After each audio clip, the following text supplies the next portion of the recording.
کہتے ہیں کہ ایک بادشاہ کی عدالت میں کسی ملزم کو پیش کیا گیا۔ بادشاہ نے مقدمہ سننے کے بعد اشارہ کیا کہ اسے قتل کر دیا جائے۔ بادشاہ کے حکم پر پیادے اسے قتل گاہ کی طرف لے چلے تو اس نے بادشاہ کو برا بھلا کہنا شروع کر دیا۔ کسی شخص کے لیے بڑے سے بڑی سزا یہی ہو سکتی ہے کہ اسے قتل کر دیا جائے، اور چونکہ اس شخص کو یہ سزا سنائی جا چکی تھی اس لیے اس کے دل سے یہ خوف دور ہو گیا تھا کہ بادشاہ ناراض ہو کر در پہ آزار ہوگا۔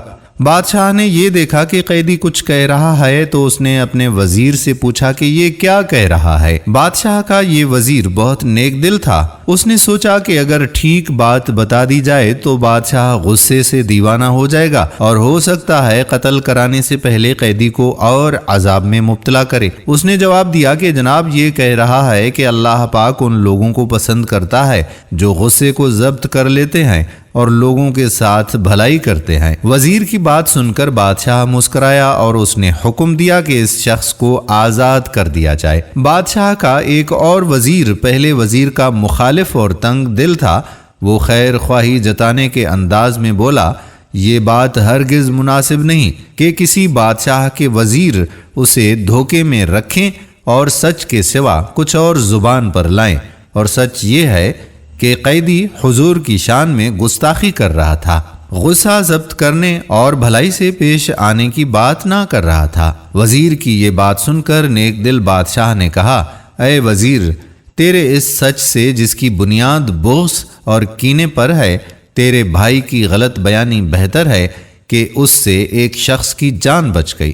یاد رکھ، اس سچ سے جس سے کوئی فساد پھیلتا ہو، ایسا جھوٹ بہتر ہے جس سے کوئی برائی دور ہونے کی امید ہوئی۔ وہ سچ جو فساد کا سبب ہو بہتر ہے نہ وہ زبان پہ آئے، اچھا ہے وہ کذب ایسے سچ سے جو آگ فساد کی بجھائے۔ حاسد وزیر بادشاہ کی یہ بات سن کر بہت شرمندہ ہوا۔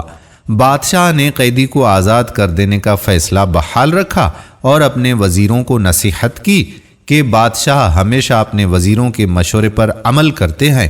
وزیروں کا فرض ہے کہ وہ ایسی بات زبان سے نہ نکالیں جس میں کوئی بھلائی نہ ہو۔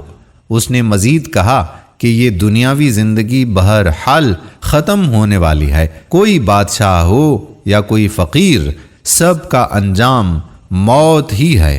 اس بات سے کوئی فرق نہیں پڑتا کہ کسی شخص کی روح تخت پر قبض کی جائے یا فرش خاک پر۔ ناظرین گرامی، یہ کہانی حکایات سعدی رحمۃ اللہ علیہ سے لی گئی۔ امید کرتے ہیں کہ ہماری آج کی ویڈیو آپ کو پسند ضرور آئی ہوگی۔ آنے والی ویڈیو تک آپ کا اپنا میزبان قادر بخش کلہوڑو آپ سے اجازت چاہتا ہے۔ اپنی دعاؤں میں یاد رکھیے گا۔ اللہ حافظ۔